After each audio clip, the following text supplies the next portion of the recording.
Imagine करें कि आप सोकर उठें और आप एक सीक्रेट एक्सपेरिमेंट का पार्ट बन चुके हों।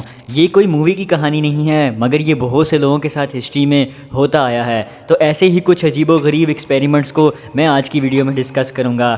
नंबर 1 पे हमारे पास जो है वो तो सबसे ज़्यादा पॉपुलर है, the Russian sleep experiment. Soviet researchers ने 5 प्रिजनर्स को जगाने का सोचा 2 हफ्तों के लिए, वो भी किसी मिस्टीरियस गैस से। उनका मकसद था कि 2 हफ्तों तक उन्हें जगाकर उनके बॉडी में हुए हुए चेंजेस को नोट किया जाएगा, उनके मूड्स को और उनकी हर एक चीज़ को मॉनिटर किया जाएगा। इसी तरह 2 हफ्ते तक उन्हें जगाया गया एक मिस्टीरियस गैस के साथ। दिन गुजरते रहे और शामें ढलती नहीं। जिन पर यह एक्सपेरिमेंट हो रहा था वो बहुत अजीब सी हालत में आ चुके थे, चिड़चिड़े, हर वक्त लड़ने झगड़ने के मूड में। ये सुनकर काफ़ी अजीब लगता है क्योंकि हम जब भी एक रात ना सोएं तो हमारी हालत बहुत भयानक हो जाती है।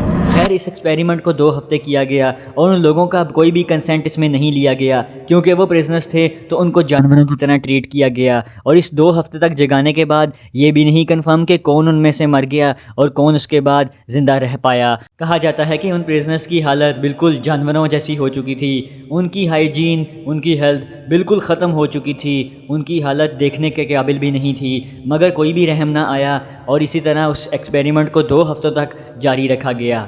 नंबर 2 पर हमारे पास है दी स्टैनफोर्ड प्रिजन एक्सपेरिमेंट। 1971 में साइकोलॉजिस्ट फिलिप जिम्बार्डो ने एक यूनिवर्सिटी के बेसमेंट को ही एक प्रिजन बनाने का सोचा। उनका मकसद था कि कॉलेज के स्टूडेंट्स को वहाँ पर प्रिजनर्स बनाकर और गार्ड्स बनाकर उनके मूड्स में चेंजेस मॉनिटर किए जाएंगे। आप इमेजिन करें कि आप एक चीज़ का हिस्सा बनना ही नहीं चाहते और आपको उठाकर इस तरह से किसी जेल में, किसी काल कोठरी में बंद कर दिया जाए, सिर्फ आप पर एक्सपेरिमेंट किया जाए ताकि वो अपने हाइपोथेसिस को अचीव कर सकें। खैर, वक्त के साथ साथ जिन भी स्टूडेंट्स को वहाँ प्रिजनर्स और गार्ड बनाया गया था वो के थे, वो बहुत अजीब तरह से रिएक्ट करने लग पड़े थे, बहुत गुस्से में, हर वक्त मारने धारने वाले मूड में रहते थे। इसी वजह से उनकी मेंटल हेल्थ बहुत ख़राब हो रही थी। तभी सोचा गया कि इस एक्सपेरिमेंट को 2 हफ्ते के बजाय सिर्फ 6 दिन में ही बंद कर दिया जाए। लेकिन उसके बाद जो वो विक्टिम्स बाहर गए, क्या उनके मूड्स वापस नॉर्मल हो भी पाए या नहीं, उनकी हालत वापस क्या रही,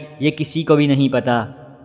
ये सारे एक्सपेरिमेंट्स ह्यूमन बिहेवियर के चेंजेस को नोट करने के लिए सिर्फ किए गए थे, मगर किसी भी इंसान पर ऐसा एक्सपेरिमेंट हमेशा के लिए असरअंदाज हो सकता है। आप नहीं जानते कि उसकी मेंटल हेल्थ का फ्यूचर में क्या बनेगा। तो इसी वजह से इन एक्सपेरिमेंट को निहायत हॉरिफिक एक्सपेरिमेंट्स कहा जाता है। इन दोनों एक्सपेरिमेंट्स में लोगों का कंसेंट भी नहीं था और कंसेंट के बगैर किया गया। कुछ ऐसी चीज़ें भी हैं जो आपको रेडिट पर पढ़ने को मिलेंगी इन एक्सपेरिमेंट से मुतल्लिक, मगर वो हम वीडियोज़ में कोट भी नहीं कर सकते। अगर आपको इसी तरह के क्रीपी कंटेंट पसंद है, नाइटमेयर फ्यूल रिलेटेड कंटेंट पसंद है जिससे देखकर इंसान के रोंगटे खड़े हो जाएं, तो आप क्रीपी टेप के साथ ज़रूर जुड़ जाइएगा।